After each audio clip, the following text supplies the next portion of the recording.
आज की इस वीडियो में हम प्रॉब्लम सॉल्व करेंगे डायरेक्ट प्रोडक्ट प्रॉफिटेबिलिटी से रिलेटेड। तो जिस तरह हमने अपने लास्ट वीडियो में पढ़ा था कि डायरेक्ट प्रोडक्ट प्रॉफिटेबिलिटी एक प्रॉफिटेबिलिटी मैट्रिक्स है, मतलब मुनाफे को नापने के लिए एक पैमाइश है जिसके थ्रू किसी रिटेल प्रोडक्ट या किसी रिटेल प्रोडक्ट की कैटेगरी के लिए प्रॉफिट को कैलकुलेट किया जा सकता है कि किसी कंपनी में कौन सी एक स्पेसिफिक प्रोडक्ट या एक स्पेसिफिक कैटेगरी ऑफ प्रोडक्ट जो है वो क्या प्रॉफिट दे रही है।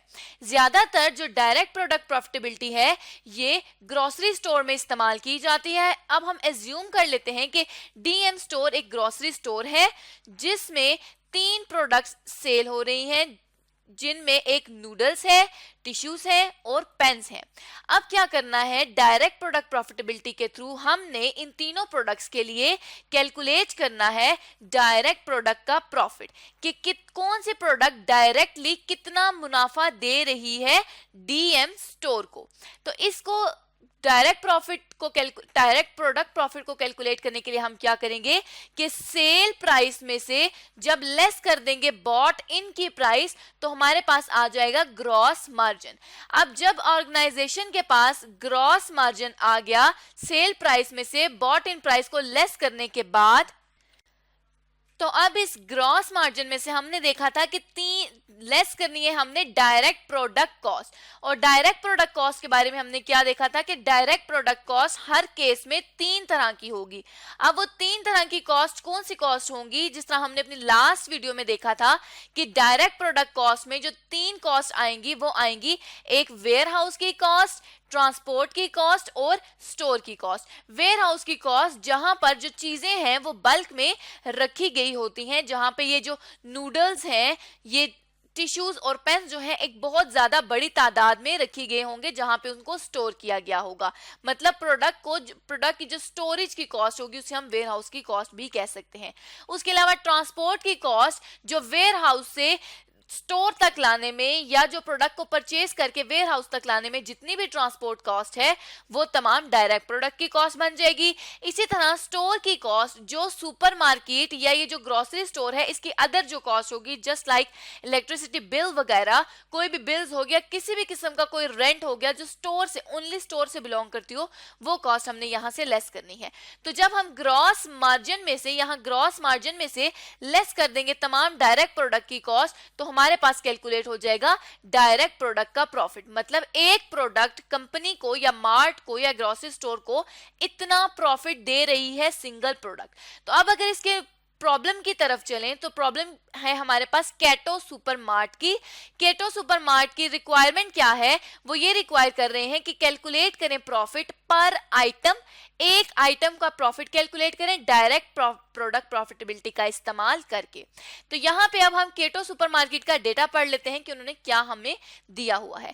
Keto is sell over 30,000 product lines. Keto जो है वो 30,000 प्रोडक्ट लाइंस को सेल करती है। It wishes to introduce direct product profitability analysis. ये चाहती है कि डायरेक्ट प्रोडक्ट प्रॉफिटेबिलिटी एनालिसिस को इंट्रोड्यूस करवाए और and a team of management accountant has ascertain the following information for this year. और जो मैनेजमेंट अकाउंटेंट हैं उन्होंने एस्टिमेट किया है इस तमाम इंफॉर्मेशन का इस साल के लिए, जिसमें जो बजटेड वीकली ओवरहेड्स हैं वो 3 तरह के हैं, जो हमने 3 तरह की प्रोडक्ट कॉस्ट की बात की थी। तो यहाँ पे एक वेयरहाउस की कॉस्ट है, सुपरमार्केट की कॉस्ट है और ट्रांसपोर्ट की कॉस्ट। ये सुपरमार्केट की कॉस्ट स्टोर कॉस्ट ही है। तो यहाँ पे 75,000, 40,000 और 400,000। ये जो 75,000 है ये तो वेयरहाउस की कॉस्ट है, लेकिन जो सुपरमार्केट की कॉस्ट दी गई है 40,000 ये पर सुपरमार्केट की दी गई है। मतलब इसमें और भी सुपरमार्केट्स हैं केटो सुपरमार्केट के अलावा, इसके अदर ब्रांचेस भी हैं। तो ट्रांसपोर्ट कॉस्ट दी गई है 400 पर डिलीवरीज। अब वेयर हाउस के लिए क्या इंफॉर्मेशन दी गई है कि ये एक्सपेक्ट किया जाता है कि 1000 cubic meter of goods warehouse में, एक वेयर हाउस में जो गुड्स हैं वो 1000 क्यूबिक मीटर्स पे रखी जाती हैं। और जो each supermarket will handle 5000 M3 of goods each week, हर हफ्ते। अब यहाँ पे देखें कि इंफॉर्मेशन जो थी वो फॉर द ईयर के लिए थी, लेकिन यहाँ पे जो सुपरमार्केट के लिए गुड्स हैंडल करने की कॉस्ट दी गई है वो ईच वीक की दी गई है। ईच वीक का यहाँ पे कॉस्ट पैरामीटर दिया गया है कि 5000 गुड्स ईच वीक रखी जाती हैं। इसी तरह से each transport vehicle hold 40 M3 of goods. एक व्हीकल में 40 मीटर क्यूबिक मीटर जो है वो गुड्स की स्पेस घेरी जाती है और एक जो डिलीवरी है उस पे जो कॉस्ट लगती है वो लगती लगती है 400 की। अब नीचे अदर डेटा दिया हुआ है 3 प्रोडक्ट सोल्ड बाय K2, जिसमें एक किचन रोल है, एक व्हाइट फ्लोर है और एक टूथपेस्ट है। रिटेल प्राइस पर आइटम किचन रोल की 1 रुपी, व्हाइट फ्लोर की 0.60 रुपीज और टूथपेस्ट की 1.7 रुपीज। इसी तरह बॉट इन प्राइस पर आइटम दी हुई है, नंबर ऑफ आइटम्स दिए हुए पर क्यूब मीटर, मतलब पर क्यूब, एक क्यूब में कितने नंबर ऑफ आइटम्स रखे जाते हैं। तो यहाँ पे 10 नंबर ऑफ आइटम रखे जाते हैं किचन के लिए, 25 व्हाइट फ्लोर के लिए और 40 जो है वो टूथपेस्ट के लिए। इसी तरह से अब दिया गया है कि नंबर ऑफ क्यूब पर M3, एक M3 में कितनी क्यूब्स हैं, नंबर ऑफ क्यूब्स कितनी है, और एक आइटम में एक क्यूब पे कितनी आइटम्स रखी जाती हैं।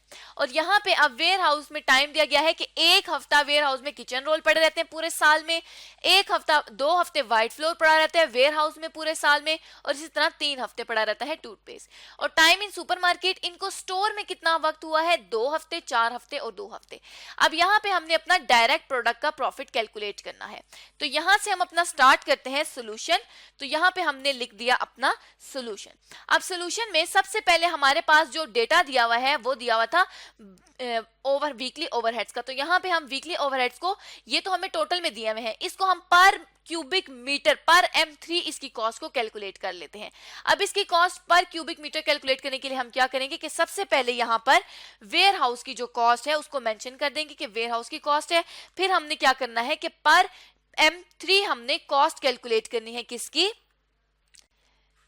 तीनों कॉस्ट के हमने पर M3 कॉस्ट कैलकुलेट करनी है। अब वेयर हाउस के बारे में क्या इंफॉर्मेशन दी गई है कि 75,000 रुपीज की कॉस्ट है और 10,000 क्यूबिक मीटर जो गुड्स हैं वो जगह घेरती हैं। तो 1 मीटर में कितनी आ जाएंगी, यहाँ पे अब हम कर देंगे इज इक्वल्स टू 75,000 कॉस्ट थी, डिवाइड कर देंगे इसको 10,000 से, तो हमारे पास आ जाएगा 7.5 वेयर हाउस की कॉस्ट।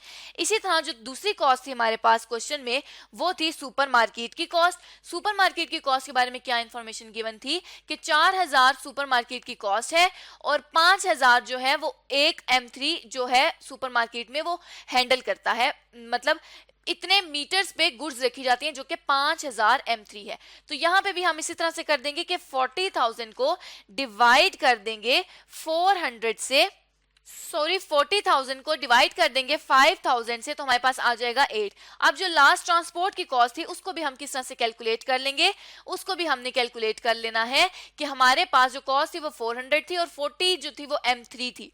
तो M3 मतलब इतने मीटर्स थे, तो यहाँ पे हमने अपनी कॉस्ट जो है वो कैलकुलेट कर ली।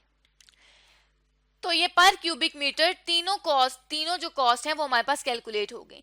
अब इसके बाद हमने क्या करना है, इसके बाद हमने जो तीनों प्रोडक्ट्स हैं, इन तीनों प्रोडक्ट्स के लिए हमने क्या करना है कि अपनी जो कॉस्ट हैं उनको कैलकुलेट कर लेना है। तो यहाँ पे हमने तीनों प्रोडक्ट लिख दी जो किचन रोल, व्हाइट फ्लोर और टूथपेस्ट की थी। उसके बाद यहाँ पे हमें सेलिंग प्राइस दी गई है रिटेल पर आइटम की, जो कि हमारे पास थी 1, 0.60 और 1.75। इसको हम अपने नीचे टेबल में मेंशन कर देंगे कि हमारे पास इतनी जो सेलिंग प्राइस है वो तीनों प्रोडक्ट्स की है।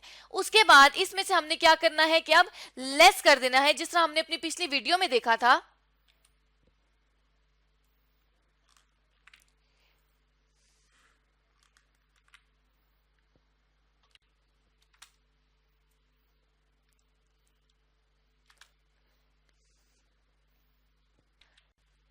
तो ये हमारे पास ग्रॉस मार्जिन तीनों प्रोडक्ट्स के लिए कैलकुलेट हो गया। अब ग्रॉस मार्जिन के बाद हमने क्या देखा था कि हमने ग्रॉस मार्जिन में से तमाम जो डायरेक्ट प्रोडक्ट की कॉस्ट है उनको लेस करना है। डायरेक्ट प्रोडक्ट की कॉस्ट के बारे में हमारे पास इंफॉर्मेशंस गिवन है, उन इंफॉर्मेशंस के थ्रू हम ग्रॉस जो हमारा डायरेक्ट प्रोडक्ट की कॉस्ट है उसको कैलकुलेट कर लेंगे। तो यहाँ पे अब हमें वेयर हाउस की कॉस्ट दी गई है, यहाँ पे हमें सुपरमार्केट की भी कॉस्ट दी गई है पर मीटर, पर क्यूबिक मीटर। और यहाँ पे सबसे पहले अब हम क्या करेंगे कि वेयर हाउस की कॉस्ट को मेंशन कर देंगे कि अब हम वेयर हाउस की कॉस्ट पे वर्किंग स्टार्ट करते हैं। वर्किंग्स में जो सबसे पहली वर्किंग हम करेंगे वो करेंगे नंबर ऑफ आइटम्स पर M3 के, एक M3 में कितने नंबर ऑफ आइटम्स हैं। तो अब नंबर ऑफ आइटम पर M3 कैलकुलेट करने के लिए हम क्या करेंगे कि नंबर ऑफ आइटम्स पर क्यूब, एक क्यूब में कितने नंबर ऑफ आइटम्स आते हैं 10, और नंबर ऑफ क्यूब एक मीटर में कितनी है 20। तो अब हम 10 को 20 से मल्टीप्लाई कर देंगे तो हमारे पास नंबर ऑफ आइटम्स आ जाएगा पर M3 मतलब एक क्यूबिक मीटर में कितने नंबर ऑफ आइटम्स हैं। तो यहाँ पे हमने 20 को 10 से मल्टीप्लाई कर दिया। इसी तरह जो प्रोडक्ट थी वाइट फ्लोर की, उसके लिए हम क्या करेंगे, 25 को 30 से और थर्ड के लिए 40 को 20 से। तो यहाँ पे हम 25 को 30 से मल्टीप्लाई करेंगे तो 750, और जब 30 को 40 से करेंगे तो यहाँ पे आ जाएगा 800। यहाँ पे हम 40 को 20 से करके 800 कैलकुलेट कर लेंगे। अब ये तो हमने फर्स्ट वर्किंग जो है वो परफॉर्म कर ली नंबर ऑफ आइटम पर M3 के लिए। अब हम one by one warehouse की कॉस्ट से स्टार्ट करते हैं कि वेयर हाउस की कॉस्ट के लिए हमने वर्किंग करनी है, और हमने अपनी तीनों प्रोडक्ट जो कि थी किचन रोल, व्हाइट फ्लोर और टूथपेस्ट, इनको यहाँ पे मेंशन कर दिया। अब जो हमारे पास वेयर हाउस की कॉस्ट है उसको कैलकुलेट करने के लिए हम क्या करेंगे कि जो हमने ऊपर कॉस्ट कैलकुलेट की थी ये पर M3, इसको डिवाइड कर देंगे कितने आइटम्स एक क्यूबिक मीटर्स में आते हैं, तो हमें पता चल जाएगा कि एक आइटम की कितनी कॉस्ट है। यहाँ पे हम अपने ईज के लिए उन कॉस्ट को एक दफा फिर से यहाँ पे हमने लिख दिया। अब हमने क्या करना था कि हमने किचन रोल की जो वेयर हाउस की कॉस्ट थी पर मीटर वो थी 7.5, तो यहाँ पे हम इज इक्वल टू 7.5 को मल्टीप्लाई कर देंगे, 200 आइटम्स थे पर मीटर, मल्टीप्लाई कर देंगे 200 के साथ, तो हमारे पास किचन रोल के लिए वेयर हाउस की कॉस्ट आ जाएगी 200। इसी तरह से हमने 7.5 को मल्टीप्लाई कर देना है 750 के साथ, तो हमारे पास फ्लोर के लिए व्हाइट फ्लोर के लिए आ जाएगी। इसी तरह से हमने 7.5 को मल्टीप्लाई नहीं, यहाँ पे हमने डिवाइड करना है, क्योंकि हमें पर आइटम की कॉस्ट चाहिए, तो हम यहाँ पे डिवाइड कर देंगे। डिवाइड करने के लिए हम क्या करेंगे, 7.5 जो कि यहाँ पे कॉस्ट थी इसको डिवाइड कर देंगे 200 के साथ, तो हमें पता चल जाएगा कि पर किचन रोल पर आइटम कितनी हमारे पास वेयर हाउस की कॉस्ट आ रही है। इसी तरह सेकंड के लिए भी हम क्या कर देंगे कि 7.5 को डिवाइड कर देंगे 750 के साथ, और थर्ड प्रोडक्ट के लिए भी हम क्या करेंगे कि 7.5 को डिवाइड कर देंगे 800 के साथ, तो हमारे पास तीनों प्रोडक्ट्स की कॉस्ट आ जाएंगी। अब वेयर हाउस के लिए हमें क्या इंफॉर्मेशन गिवन थी, वेयर हाउस के लिए हमें ये इंफॉर्मेशन गिवन थी कि टाइम कितना वेयर हाउस में लगाएगी प्रोडक्ट, 1 वीक लगाएगा किचन रोल, 2 वीक लगाएंगे व्हाइट फ्लोर और 3 वीक लगाएंगे टूथपेस्ट। तो यहाँ पे हम इनके वीक्स को मेंशन कर देंगे। 1 वीक था किचन रोल के लिए, 2 वीक्स थे हमारे पास व्हाइट फ्लोर के लिए, और 3 वीक्स थे हमारे पास टूथपेस्ट के लिए। तो अब जो टोटल कॉस्ट कैलकुलेट होगी वो किस तरह से होगी कि जो हमारे पास पर आइटम कॉस्ट निकले इसको हम मल्टीप्लाई कर देंगे उसके वीक्स के साथ, तो हमारे पास आ जाएगी जो हमारे पास पर M3 मतलब पर क्यूबिक मीटर पर आइटम हमारे पास कॉस्ट आ जाएगी। इसी तरह से हमने 0.01 को भी मल्टीप्लाई कर देना है 2 वीक्स के साथ, तो हमारे पास टोटल कॉस्ट आ जाएगी। अब ये हमने वेयर हाउस की जो कॉस्ट है ये तीनों प्रोडक्ट्स के लिए कैलकुलेट कर ली। अब हम इन तीनों प्रोडक्ट्स के लिए जो वेयर हाउस की कॉस्ट है उसको यहाँ पे मेंशन कर देंगे, जो कि थी 0.0375, 0.02 और 0.02815। यहाँ पे वेयर हाउस की कॉस्ट हमने लिखी हुई थी, और वेयर हाउस की इस कॉस्ट को हमने यहाँ पर जो कॉस्ट कैलकुलेट की उसको हमने यहाँ पर मेंशन कर दिया, जो कि हमारी यहाँ पे कैलकुलेट होके आई थी। अब यहाँ पे जो 0.0281 था इसको हमने राउंड ऑफ करके 0.03 कर दिया। नेक्स्ट जो कॉस्ट ऑर्गेनाइजेशन में आ रही थी वो आ रही थी सुपरमार्केट की कॉस्ट। तो यहाँ पे हमने सुपरमार्केट की कॉस्ट को मेंशन कर दिया। अब सुपरमार्केट की कॉस्ट के लिए हम अपनी वर्किंग को स्टार्ट करते हैं। तो सुपरमार्केट की कॉस्ट के लिए भी हमारे पास यही जो तीनों प्रोडक्ट्स हैं वो हैं, जिसमें किचन रोल, व्हाइट फ्लोर और टूथपेस्ट शामिल था। अब सुपरमार्केट की कॉस्ट हमने पर क्यूबिक मीटर कैलकुलेट की थी, जो कि 8 थी। इसी तरह नंबर ऑफ आइटम्स पे इसको डिवाइड करके पर आइटम हम अपनी कॉस्ट को कैलकुलेट कर लेंगे। तो यहाँ पे 8 को डिवाइड कर देंगे जब 200 से, तो किचन रोल के लिए कॉस्ट आ जाएगी। इसी तरह 8 को डिवाइड कर देंगे जब हम 750 से, तो व्हाइट फ्लोर के लिए कॉस्ट आ जाएगी। और इसी तरह से 8 को डिवाइडेड बाय हम कर देंगे 800 के साथ, तो टूथपेस्ट के लिए कॉस्ट आ जाएगी। अब यहाँ पे हमें सुपरमार्केट के लिए भी कुछ और डेटा भी गिवन था कि कितने हफ्ते जो चीजें हैं वो सुपरमार्केट में रहती हैं। तो 2 हफ्ते, 4 हफ्ते और 2 हफ्ते के मुताबिक जो चीजें हैं वो सुपरमार्केट में रहती हैं। तो अब हम यहाँ पे क्या कर लेंगे कि अपने जो वीक्स हैं उनको भी मेंशन कर देंगे, जो कि 2, 4 और 2 थे। यहाँ पे हमने अपने वीक्स को मेंशन कर दिया, और अब हमने इन वीक्स को मल्टीप्लाई कर देना है अपनी कॉस्ट के साथ, तो हमें पता चल जाएगा कि टोटल कॉस्ट कितनी थी। यहाँ पे हमने इसको मल्टीप्लाई कर दिया तो किचन रोल के लिए 0.08 की कॉस्ट आ गई। इसी तरह से व्हाइट फ्लोर के लिए 0.43, जब हम इसको राउंड करेंगे तो ये 0.43 हो जाएगा। 0.43 की कॉस्ट आ गई, सॉरी हाँ जी 43 की कॉस्ट आ गई। और फिर लास्ट में हम क्या करेंगे कि 0.01 को भी 2 से मल्टीप्लाई कर देंगे तो हमारे पास 0.02 की कॉस्ट आ जाएगी। तो ये वाली अब जो कॉस्ट है ये सुपर कॉस्ट को हमने मेंशन कर देना है अपने टेबल में, जो कि हमने यहाँ पर टेबल बनाया हुआ था। तो यहाँ पे सुपरमार्केट की जो कॉस्ट थी जो हमने भी कैलकुलेट की उसको हमने यहाँ पर मेंशन कर दिया। अब जो थर्ड और लास्ट कॉस्ट थी हमारे पास वो थी ट्रांसपोर्ट की कॉस्ट, जो कि 400 पर डिलीवरी थी और उसको हमने पर M3 मतलब पर क्यूबिक मीटर कैलकुलेट किया था जो कि 10 थी।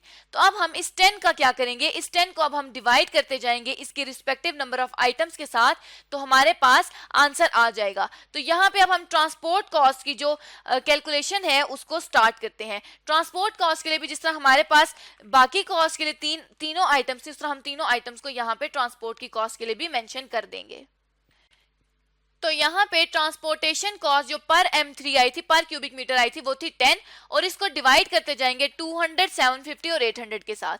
तो यहाँ पे अब हम क्या करेंगे कि is equal to 10 divided by 200 कर देंगे। इसी तरह से 10 को डिवाइड कर देंगे 750 के साथ और नेक्स्ट में हम 10 को डिवाइड कर देंगे 800 के साथ, तो हमारे पास तीनों कॉस्ट आ जाएंगी। अब ट्रांसपोर्ट कॉस्ट के लिए हमें नहीं बताया गया कि ये वीकली थी, तो इसलिए ट्रांसपोर्ट कॉस्ट वैसे भी वीकली नहीं थी, ट्रांसपोर्ट कॉस्ट ईच व्हीकल की थी, पर डिलीवरी पे थी, तो वो हमने ट्रांसपोर्ट कॉस्ट को मेंशन कर दिया। अभी हम इसको राउंड ऑफ करके लिख लेंगे तो हमारे पास 0.013 हो जाएगा और इसी तरह जो नेक्स्ट है उसमें भी 0.013 की कॉस्ट आ जाएगी। अब हमने जिस तरह ट्रांसपोर्टेशन कॉस्ट, जिस तरह बाकी दो कॉस्ट को अपने टेबल में मेंशन किया है, इसी तरह से अब हम ट्रांसपोर्टेशन कॉस्ट को भी अपने टेबल में मेंशन कर देंगे। तो यहाँ पे हमने ट्रांसपोर्टेशन कॉस्ट को भी अपने टेबल में मेंशन कर दिया। अब हमने क्या करना है कि ये जो ग्रॉस मार्जिन हमारे पास आया था, इस ग्रॉस मार्जिन में से ये तमाम तमाम डायरेक्ट प्रोडक्ट की कॉस्ट को लेस कर देंगे, तो हमारे पास क्या आ जाएगा, हमारे पास डायरेक्ट प्रोडक्ट का प्रॉफिट आ जाएगा।